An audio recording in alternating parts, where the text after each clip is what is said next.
सुशीलः साधवो यत्र नारायण परायणा।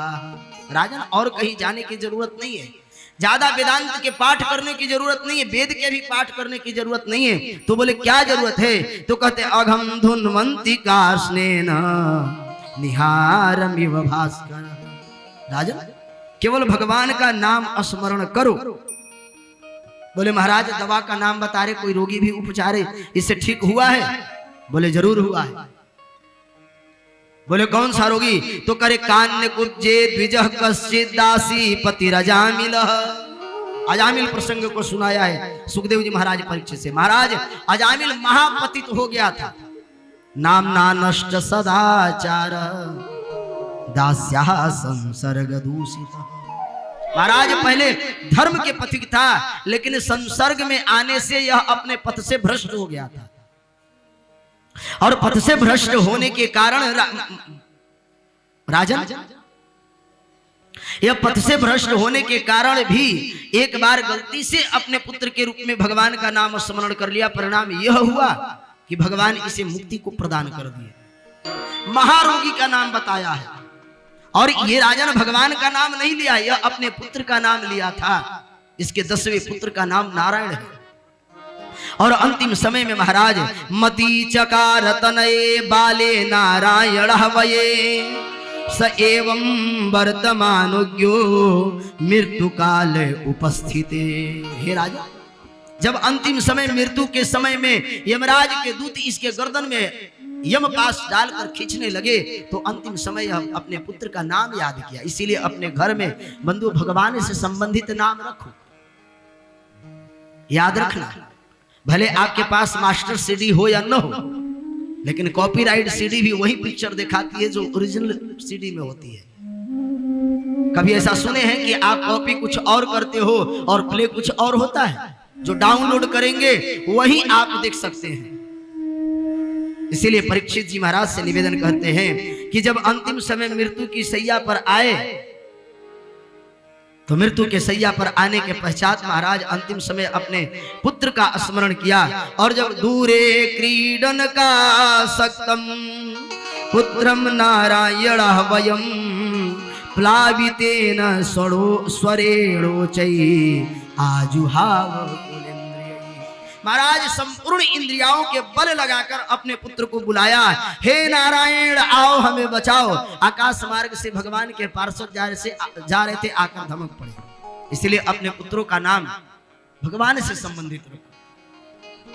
गोस्वामी पाद तुलसीदास जी कहते हैं कि भाये को भाये अनख आलस, भाये को भाये अनख आलस, नाम जपत मंगल दिस दसहु, नाम जपत मंगल दिस दसहु, यद्यपि कबीत रस एकम नाही, यद्यपि कबीत रस एकम नाही, राम प्रताप प्रगट एहि माही, राम प्रताप प्रगट एहि माही। भाव कुभाव अनकाल। भगवान अजामिल ने अपने पुत्र का नाम स्मरण किया। आकाश मार्ग से जा रहे पीले पीले चमकीले चमकीले महाराज विष्णु के पार्षद आ धमक पड़े। यमराज के दूतों को धक्का मारकर उसे स्वीकार पकड़ लिए। कहाँ ले जा रहे इसे? मरते समय इसने भगवान का नाम लिया। यमराज के दूतों ने कहा कि अरे इसने भगवान का नाम नहीं अपने बेटे का नाम लिया। तो विष्णु पार्षदों ने कहा एक बात बताओ, धर्म जानते हो? बोले हाँ बिल्कुल जानते। बोले धर्म का क्या परिभाषा? तो कहते कि वेद प्रणहितो धर्मो ह्यधर्मस्तद विपर्ययः, वेदो नारायण साक्षात् स्वयंभूरिति सुश्रुमा। विष्णु यमराज के दूतों ने कहा कि साक्षात नारायण ही धर्म है। तो विष्णु पार्षदों ने कहा कि अभी इसने किसका नाम लिया? बोले ये तो अपने पुत्र का नाम लिया। बोले पुत्र का नाम लिया हो चाहे फिर भगवान का नाम लिया हो, कांटा अगर बच्चे के पैर में गड़ाएंगे तो गड़ेगा, या फिर वृद्ध के पैर में गड़ाएंगे तो गड़ेगा ही गड़ेगा। अग्नि को अगर बालक स्पर्श करेगा तो भी जलेगा, और वृद्ध स्पर्श करेगा तो भी जलेगा। बिजली को चाहे नग्न हाथों से कोई बालक पकड़े तो भी करंट लगाएगा, और महाराज वृद्ध पकड़े तो भी करंट लगाएगा। सर्प को अगर युवा पकड़ेगा तो भी काटेगा, और वृद्ध पकड़ेगा तो भी काटेगा, क्योंकि उसका स्वभाव है। राजा, हे यमराज के दूतों, तुम्हें यह नहीं मालूम है कि इसने चाहे कुछ भी किया हो, नाम तो भगवान का ही लिया है।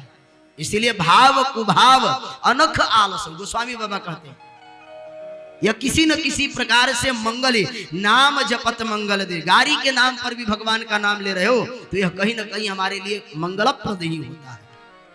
इसीलिए हमारे सुखदेव जी महाराज ने परीक्षित से समझाया, राजा, यमराज के दूतों ने कहा कि वेदो नारायण साक्षात स्वयं भूरिति सुश्रुम। मैंने ऐसा सुना है कि नारायण ही हमारा, और ये घटना महाराज अजामिल दिख रहा है।